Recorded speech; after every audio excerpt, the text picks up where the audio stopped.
सरकारी जमी भावी दीर्घ वर्ष धरी खजना बांधी बस्ती गढ़ी एबे जमी दलाल माने चंचकता करी व्यक्तिगत पट्टा कर एभली अभियोग करछंती नवरंगपुर पौरपालिका 15 नंबर वार्ड अंतर्गत तोटा साहिर शताधिक परिवार। आज सेमाने जिलापालक द्वारस्थ होई भू बंदोबस्तर पुनः समीक्षा पई दाबी करछंती। अभियोग अनुसार दीर्घ 80 वर्ष धरी सरकारी जमी उपरे 547 गरीब परिवार बस्ती गढ़ी घर करी रहउछंती। सेमाने जमीर खजना बांधिथिले मध्य जमी पट्टा प्रदान करिबारे अवहेला करा जायछि।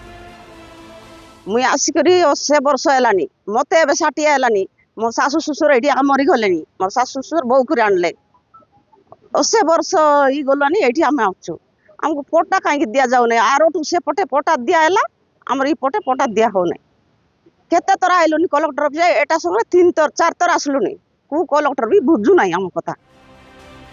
वर्तमान जमी दलाल सही जगह को निज नारे करि नैछंती।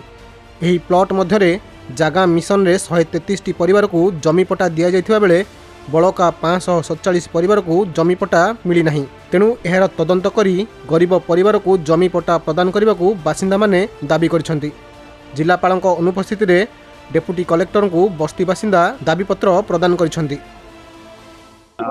देखो आज्ञा आम मुझे समस्करा 15 नंबर वार्ड काउंसिलर अच्छे दीर्घ वर्ष धरिकिना नहीं आम साई नहीं पूरा बास बासिंदा करूँ जहाँकि नहीं लैंडटा नहीं थिला आमर नवरंगपुर जिलार गोटे 15 नंबर वार्डटा आंब टोटा साई बोली थिला लैंड मत देखिए आम कोटार जो आंब टोटा साई थिला ब्लॉक छक सामना से दीर्घ वर्ष धरिकिना आम सब बास बास करूँ सब ठीक अच्छे बोले आम जहाँकि गवर्नमेंट लैंड बोले आम भाविकिना समस्ते नहीं परिवार नहीं बासबास कर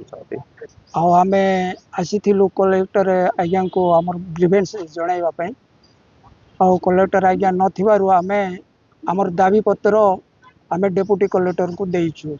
से तोटा से 15 नंबर वार्ड दीर्घ 70 वर्ष होबो आमे बसबास करिकरी आसुछु आउ सेटा सरकारी खाता रे थिला सरकारी आबाद योग्य अनाबादी रे थिला किंतु गत सेटलमेंट रे सेटा क्यों प्रकार हेकरी प्राइवेट खाता को गला जहा कि आमे जानी पारिलु प्राइवेट खाता रे जीवा जोगु आमे पट्टा खंडे पाई पारिलु। नवरंगपुर अनिल प्रभात भत्रांक रिपोर्ट खबर ओडिशा।